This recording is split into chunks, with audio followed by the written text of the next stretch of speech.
Salut tout le monde et bienvenue dans l'antre du lutin. La rentrée scolaire, ça s'est bien passé pour vos enfants. Moi, il est ravi, il est en CP, il est super heureux, il va apprendre à lire. C'est bien, je vais pouvoir l'entraîner sur des jeux un peu plus complets. Bon, alors on revient avec une nouvelle saison. Donc les samedis, je vais un peu mélanger tout forcément. On va parler un petit peu de ce que j'ai joué cette semaine. On va parler d'un vieux jeu que j'ai mis sur la table pour vous en parler, pour vous faire une petite présentation. Et on revient un petit peu sur un petit peu de sociofinancement quand même. Allez, après le générique, on se retrouve.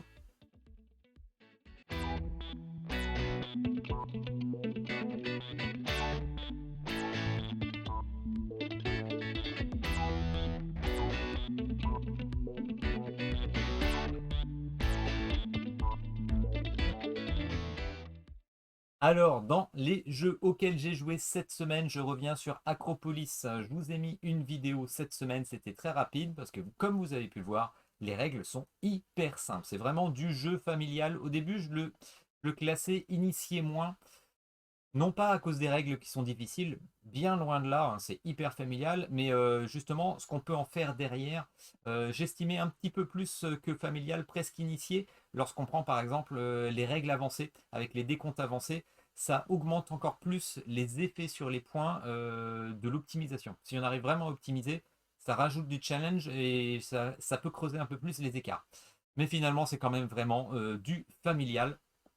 Donc agréablement surpris par ce jeu parce qu'il est très rapide à sortir pour expliquer à des personnes de passage. Un bon jeu de début de soirée qui est pas très long. Très bien. De là à le mettre jeu de l'année, As d'or. Bon, voilà, j'ai vu mieux, mais bon, on sera jamais d'accord justement sur les règles d'attribution de ces prix, hein. On est, voilà, hein, on a chacun ses goûts, comme je vous l'ai déjà dit. Moi, pour l'année où c'est sorti, j'aurais peut-être plus mis Oricalc qui m'avait beaucoup plus surpris, justement, et qui reste familial.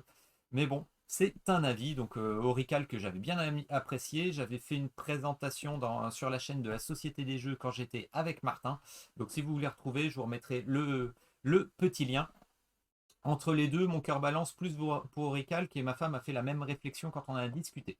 Voilà, tout simplement. Allez, donc ça, Acropolis, franchement, bon jeu, voilà. Rien d'exceptionnel non plus, mais vraiment quand même un bon jeu par lequel je prends vraiment du plaisir, c'est vraiment sympa. Et justement, un bon jeu de début de soirée, je trouve, pour présenter ce style de jeu à des personnes qui ne connaissent pas forcément, c'est pas mal du tout. C'est quand même très très très bon, hein. Voilà, il y a pas à cracher dessus, hein. Voilà. Qu'est-ce que j'ai ressorti d'autre? Eh bien, cartographeur dans l'univers de Role Player Adventure. Pourquoi je l'ai ressorti pour refaire des parties? Parce que tout simplement, la semaine prochaine, je vais être bénévole dans un petit festival de jeux qui est à Amboise pour ceux qui connaissent. Donc ça va être tout petit. Et je vais peut-être faire une animation cartographeur. J'ai proposé ça pour faire une animation découverte Flip and Write. Donc du coup, j'ai édité les cartes pour faire une carte un petit peu plus petite. Je vais peut-être limiter pour les saisons. Pour ceux qui ne connaissent pas Cartographer, c'est un excellent Flip and Write pour moi parce qu'il y a un tout petit peu d'interaction parfois. Alors effectivement, je vous mettrai quelques visuels. On a des cartes à l'intérieur. Nous sommes le cartographe de l'arène. Nous sommes les cartographes de l'arène vu qu'on peut jouer à un nombre infini, hein, tant qu'on a des feuilles, on peut y jouer. Et nous allons avoir une carte. Sur cette carte, eh bien, tout simplement, au fur et à mesure des saisons, on va tirer des cartes. Ça va être des polyomino qu'on va pouvoir placer justement sur notre map. C'est nous qui allons décider où est-ce qu'on met des champs, où on met des forêts, où on met des rivières. Et il y a des objectifs en fin de saison qui nous permettent de remplir des points, tout simplement. Donc, par exemple, objectif de la saison A, c'est peut-être avoir on gagne des points lorsque l'on a des rivières adjacentes à une montagne, par exemple, et on additionne la saison A plus la saison B, et ainsi de suite. Et on va reboucler ça sur la fin pour faire le décompte final. C'est un jeu qui est malin, qui passe tout seul, qui est pas bien compliqué. Je pense que c'est une bonne introduction au flip and write et justement, il peut y avoir un tout petit peu d'interaction parce qu'il y a des cartes. Ça va être des polyomino qu'on va placer chez notre voisin de gauche ou de droite avec des attaques de gobelins par exemple ou de kobolds. Donc pour le gêner. Donc c'est sympa, je vais présenter ça pendant le petit festival, faire une petite animation. J'espère qu'on sera pas trop non plus parce que ça peut être vite un vrai bazar avec des gens qui connaissent pas forcément les flip and write. Donc on verra si on s'en sort, je vous en reparlerai. Et pourquoi pas faire une partie ensemble, je ne sais pas. Peut-être la semaine prochaine, je vous proposerai qu'on se fasse une petite partie ensemble. Je vous mettrai l'affiche et puis voilà, je vais voir. Après, peut-être que côté droit, j'ai peut-être pas le droit de faire ça parce que c'est quand même présenter quelque chose et en même temps fournir la feuille. Donc, je vais regarder si j'ai le droit de faire ça. Ça peut être sympa. Ou alors, moi, je me ferai une partie. Vous ferez ce que vous voulez de votre côté. Voilà, tout simplement. Et je vais revenir sur un jeu que j'adore à la maison. Alors, mon fils, il est trop petit pour jouer à ça, donc généralement, je joue en mode solo à ce jeu. Et en fait, il m'aide, donc on prend les décisions tous les deux. C'est Creature Comfort. Alors, Creature Comfort, je vais vous donner mon avis tout de suite avant de vous présenter comment il se joue. Euh, c'est un jeu, comme d'habitude avec Kid Table Board Game, c'est un jeu qu'on peut jouer à partir de 8 ans, c'est ce qui est annoncé.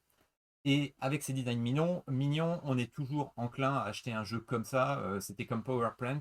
On se dit, c'est bien, 8 ans, on va pouvoir jouer avec nos enfants.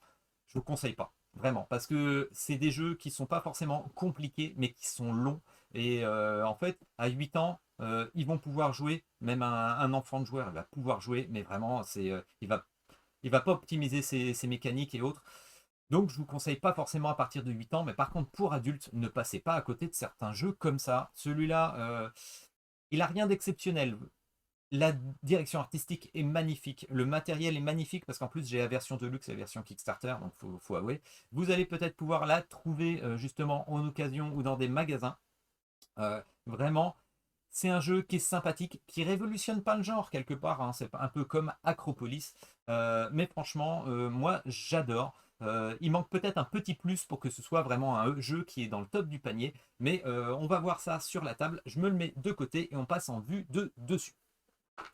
Alors, quel va être le but dans Creature Comfort? Eh bien, tout simplement, les animaux, donc là j'ai les porcs épics, j'ai prévu pour 2 joueurs, les renards et les porcs épics, eh bien tout simplement, ils sortent de l'hiver et il va falloir qu'ils préparent leur tanière avec des améliorations ici, mais également ici, ils vont pouvoir construire des choses pour pouvoir engranger plus de choses pendant la partie, mais vraiment, ils vont construire des améliorations qui leur rapporteront des points en fin de partie. Alors, ces points, comment on va pouvoir les avoir? Vous voyez, il y a des petits points, ce sont les points que ça va nous rajouter, mais également, alors je vous montre directement, il y a le décompte des points à la fin. Si on a construit ici des améliorations qui vont nous permettre d'améliorer aussi notre rendement à l'intérieur de la partie, ça va vraiment être des choses qui vont nous permettre de nous améliorer pour justement engranger, peut-être pour améliorer des champignons, pour avoir des champignons en plus, pour avoir des pommes en plus, pour avoir des bonus quand on fait de la nourriture. Voilà. Et tout ça, à la fin, on va le compter pour avoir un maximum de points. Donc, c'est les petits cœurs qui sont ici. Comment ça se joue? Je vais vous faire un tour pour vous expliquer parce qu'en fait, c'est du placement de dés et c'est assez malin sans être révolutionnaire. Tout simplement, dès le début, déjà, on va voir un nouveau voyageur. Alors, qu'est-ce que c'est les nouveaux voyageurs? Je vous le dis, hein, c'est une explication à la volée, hein. Les nouveaux voyageurs, en fait, ça va être des voyageurs qui vont pouvoir nous donner des bonus pendant la partie, pendant le tour. Et nous, là, comme vous le voyez, on vient de sortir de l'hiver, il va déjà falloir se préparer à faire des améliorations pour notre taverne, notre caverne, pardon, taverne, pour notre caverne à la fin, avant le prochain hiver. Donc on retourne ici, à la fois pour la forêt et la campagne, la prairie, et ça va être des possibilités pour récupérer des ingrédients pour justement réussir ces améliorations. Et vous voyez, il y a des conditions, ça va être des dés qu'il va falloir placer, et des dés qu'il va falloir placer avec justement nos petits bonhommes. D'ailleurs, il m'en manque un, il doit être dans la boîte, excusez-moi, pour le porc épic. Donc je vais prendre le renard. C'est des améliorations, et on va placer nos ouvriers, et ensuite, suivant les dés, eh ben, on va essayer de résoudre pour réussir à avoir le maximum d'ingrédients, ou réussir, au contraire, à réussir à prendre des cartes amélioration, peut-être pour les faire à la fin. Vous allez voir ça. Alors, au début, on a une personne qui vient par ici, c'est un voyageur qui va pouvoir nous donner des bonus. Donc, vous voyez, avec des placements de dés, il va nous permettre d'avoir des ingrédients si on a des dés avec un 1, avec un 2, et ainsi de suite. Donc, voilà, lui, il est là. Ensuite, tous en même temps, on va lancer les dés familles. Alors, celui dont c'est le tour, il va lancer les dés familles. Ça va être des dés communs à tout le monde. Chaque personne, suivant ces dés-là, ça va être un petit peu un pari. Donc, je vais jouer les renards. Les renards, par exemple, je vois que moi, normalement, en début de partie, je devrais avoir des cartes amélioration. Je vois que mes cartes amélioration que j'ai actuellement, je peux construire des chaussettes, il me faudrait de la laine. Alors, ça tombe bien parce que, à la rigueur, au printemps été, je peux encore avoir de la laine. Par contre, en automne, j'en aurai pas.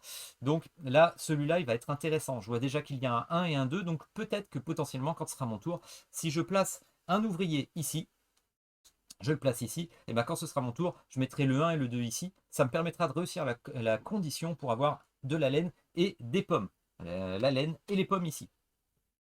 Donc je continue de construire. Là, qu'est-ce que j'ai? C'est une rivière dans laquelle je pourrais récupérer soit de l'or, soit de la pierre. Alors c'est un peu avec une roue, vous voyez. Donc là, potentiellement, il y a un 6. Donc si je me mets ici avec un ouvrier, si je place le 6, je pourrais récupérer une or et de la pierre, sachant que ça tourne à chaque tour, hein, en fait, pour changer. Voilà. Ici, c'est un peu un marché, donc ça va me permettre de faire des échanges entre des ingrédients pour avoir de l'or ou avec de l'or acheter un ingrédient. Donc là, n'importe quel dé peut être ici, donc je pourrais mettre aussi un petit meeple. Ici, c'est pour réussir à récupérer des nouvelles améliorations. Donc si je mets un meeple ici, je peux mettre n'importe quel nombre de dés et je pourrais choisir une amélioration. Si j'en mets un ici, je mettrai un dé et suivant la valeur du dé, je prendrai dans la pioche soit deux cartes, soit une carte. Ici, si je mets un meeple, hop, et que je place un dé, eh bien je récupérerai un bonus suivant le dé. Et si je le mets ici, si je mets le dé 6, si je place un dé 6 ici, eh bien je pourrais prendre d'ici à ici si j'arrive à construire parce que j'ai déjà les ingrédients pour prendre une amélioration ici qui va me permettre de m'aider tout au long de la partie. Donc vous avez des bicyclettes, vous avez des rouées, vous avez des chalets, vous avez aussi des, comment ça s'appelle, des champignonnières pour récupérer des objets, des champignons. Et même sur les champignons et même sur les vergers avec des pommes, on peut placer un meeple, mais aussi nos adversaires peuvent aussi, et ça nous rapporte des bonus. Donc voilà, c'est l'ensemble des choses que l'on peut faire. Maintenant que j'ai placé, donc mon adversaire ferait la même chose en même temps, on place en même temps, en voyant les dés ici, les dés communs, et bien maintenant, c'est mon tour, je suis le premier joueur, je lance les dés, j'ai un 1 à 3, un 3, et grâce à tous ces dés, à l'ensemble de ces dés, et bien mon but est de réussir à réussir les paris que j'ai fait quelque part avec mes placements d'ouvriers. Donc là, je mettrai un 1 et un 2 ici. Je placerai le 3. Où est-ce que je le placerai? Je pourrais peut-être le placer ici, ce qui fait que ça me permettrait d'avoir une carte au hasard là. J'ai placé un ouvrier ici avec le 6. Si j'avais justement les ressources, chose que je n'ai pas, hein, au premier tour, je ne l'aurais pas fait, ça me permettrait de prendre une des cartes ici, qu'il faudrait que je construise tout de suite. Donc vous voyez, c'est du placement de dés, du pari quelque part aussi, c'est de l'organisation. Et justement, il faut essayer de récupérer le plus possible nos ingrédients pour optimiser, pour créer ici. Donc maintenant, je résous. Donc en résolvant ici, je remets les dés communs, je récupère mon petit meeple et je récupère donc une pomme et une laine. Voilà. Les composants sont magnifiques, hein. C'est du Game 13 en plus. C'est des petits jetons bois. Franchement, c'est la version bonus. J'en suis complètement ravi. Qu'est-ce que l'on a d'autre ici? Ben maintenant, ici, j'ai pas placé de 6 ici, donc je ne le récupère pas. Qu'est-ce que l'on a ici? J'ai le 3, donc le 3 me permet de piocher une carte confort en plus. C'est une luge, c'est bien, je pourrais construire une luge. Donc je récupère et je replace le dé commun. Avec le dé commun ici, si j'avais fait le 6, eh bien, j'aurais pu prendre par exemple, si j'avais eu, je sais pas moi, si j'avais eu un bois et une laine, eh bien j'aurais pu échanger mon bois et laine contre ici, où c'était la somme 3, pour créer un rouet. Le rouet, je le plaçais, ça me faisait une première amélioration. Et en faisant une amélioration, hop là, une construction en fait, c'est pas amélioration le terme, je ne sais plus. Et bien tout simplement, ça me faisait déjà un point. Hop, donc je le plaçais ici, et ainsi de suite. Une fois que j'ai joué, mon adversaire, bah, du coup, lance ses dés, et c'est à son tour de le faire. Entre-temps, vous avez remarqué que celui-là, je n'ai pas signé de dés dessus. Donc, en n'assignant pas de dés dessus, en fait, à la fin de mon tour, je le récupérais. Et puisqu'il ne me rapportait rien parce que je n'avais pas assigné, eh bien, je récupérais un petit jeton comme ça qui est un plus ou moins. Un plus ou moins qui est un modificateur qui me permettra, par exemple, au prochain tour, si par exemple, ici, on me demandait un 6 et que j'avais pas de 6, mais que je mettais, par exemple, un 5, je rajoutais un modificateur plus et du coup, je l'avais mon 6. Voilà, tout simplement.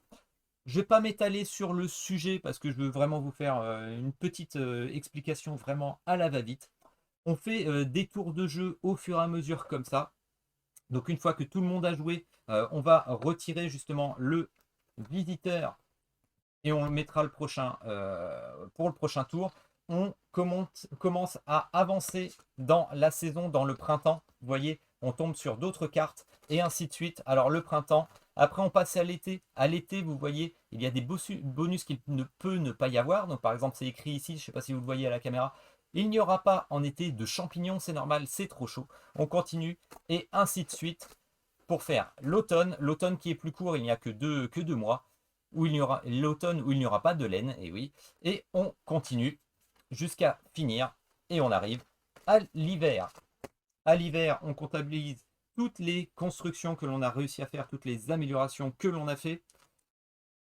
On a notre petite piste ici et on compte tout ça malgré le fait qu'il y ait toujours un gagnant. Je trouve qu'il y a quand même toujours une satisfaction de créer quelque chose et d'avoir amélioré son terrier. C'est ça qui est sympa, je trouve. C'est pas frustrant même lorsque l'on perd. Il y a toujours des points, c'est toujours assez serré. Et moi, je trouve que c'est vraiment ça qui est agréable parce qu'on a la satisfaction d'avoir construit quelque chose. Donc c'est pas du tout frustrant. Peut-être un manque d'interaction entre les joueurs, c'est ça qui manque un petit peu. J'avais une idée là-dessus, peut-être que je vous en ferai part si je fais une partie solo, pour améliorer un petit peu l'interaction avec les autres. Je trouve que ce jeu est sympa, il révolutionne rien. C'est des choses qu'on a déjà vues dans d'autres jeux, mais entre les mécaniques qui sont bien imbriquées, l'aspect mignon, le matériel quand vous avez la version Kickstarter ou Deluxe, franchement, c'est du super matos. J'adore ce jeu, je le kiffe. Problème donc avec les enfants ou même avec des adultes, c'est qu'il peut paraître un petit peu long. Donc il y a un mode un petit peu plus rapide dans lequel, si je me souviens bien, on enlève un mois en été et un mois au printemps, je crois que c'est ça. Je me rappelle plus. En fait, on enlève des mois, mais il faut. Mais même si vous, pour introduire des nouveaux joueurs ou introduire des enfants, vous voulez retirer des mois, pensez-y, si vous retirez trop de mois, vous n'allez pas avoir assez d'ingrédients pour vraiment prendre du plaisir à créer des améliorations. Donc c'est toujours le petit truc, quand on est parti pour ce jeu, c'est estimé à 45 minutes, je vous le dis, moi on les dépasse largement. Voilà. Surtout si on a des personnes qui commencent à réfléchir un petit peu, qui sont un petit peu bloquées, qui se disent est-ce que il vaut mieux que je fasse ça ou ça. On dépasse largement les 45 minutes, mais franchement j'adore ce jeu. On peut y jouer jusqu'à 5 personnes. On peut y jouer tout seul, mais c'est pas le mieux parce que, mine de rien, on va jouer tout seul à essayer de faire le meilleur score. Et suivant le meilleur score, et si on a plus d'amélioration, par exemple, je vais dire une bêtise, d'amélioration avec des recettes de cuisine, et ben ça va nous donner un titre, et ainsi de suite. Bon, c'est battre son propre score, faire le meilleur score possible, c'est pas le meilleur des solos, mais c'est plaisant. Moi, avec mon petit bout de chou, je joue comme ça, donc c'est intéressant quand même.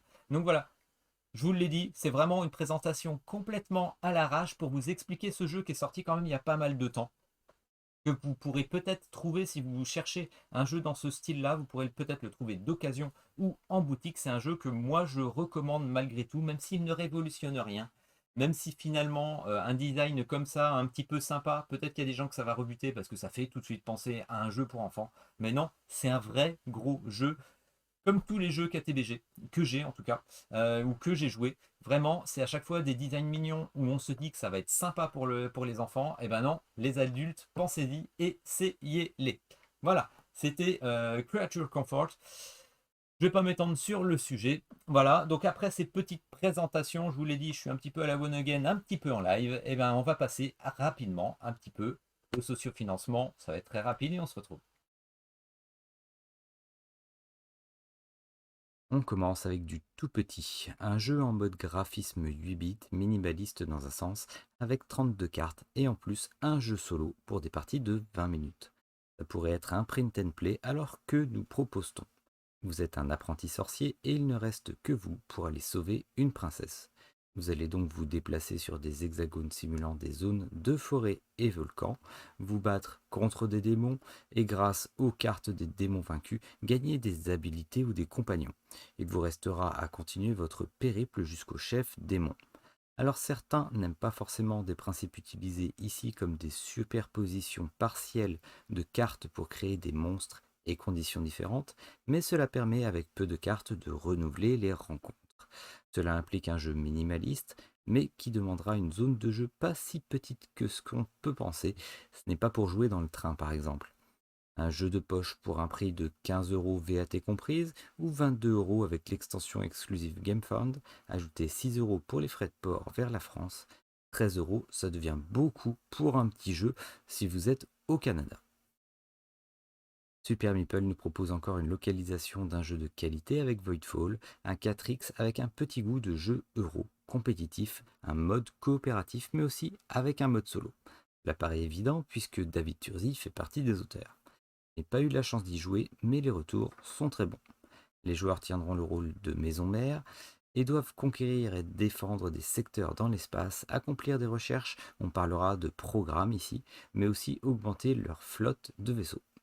Un jeu complet, un vrai gros jeu expert servi par des scénarios adaptés à tous les modes. Côté rejouabilité, cela me semble vraiment au rendez-vous. De 1 à 4 joueurs donc pour des parties estimées de 50 minutes par joueur, c'est dans les normes pour un jeu de ce type. Plutôt que du sociofinancement, c'est plus une précommande, il est vrai, pour une livraison cette année avec frais de port gratuits pour la France métropolitaine et pour un coût de 105 euros, taxes comprises.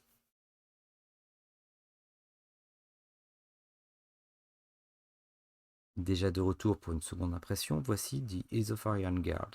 Alors là aussi, c'est un jeu connu et reconnu, mais pour un public bien particulier, il faut avouer.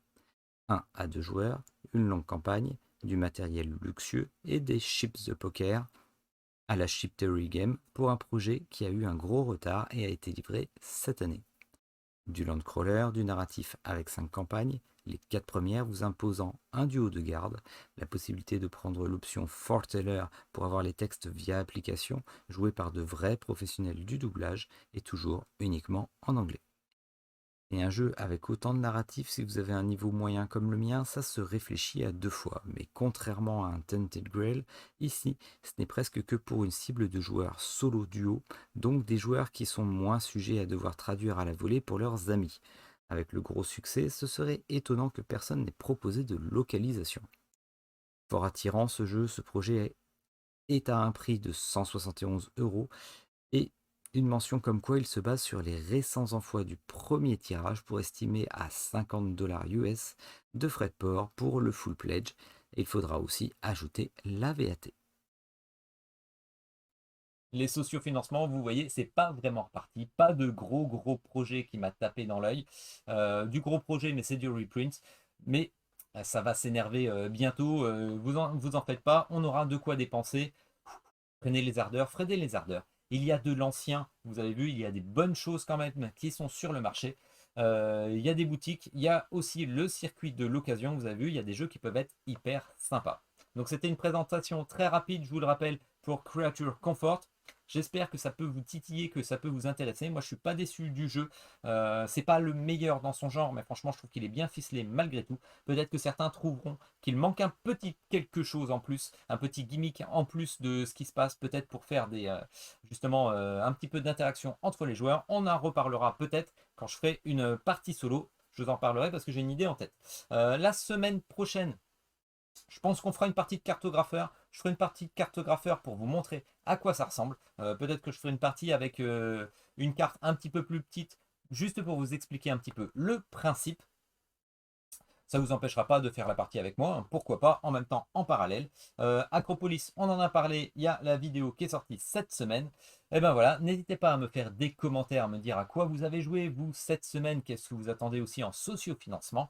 Un petit like pour la vidéo, abonnez-vous à la chaîne, et puis bon, on se dit à la semaine prochaine. Allez, à la prochaine sur la chaîne. Ciao tout le monde.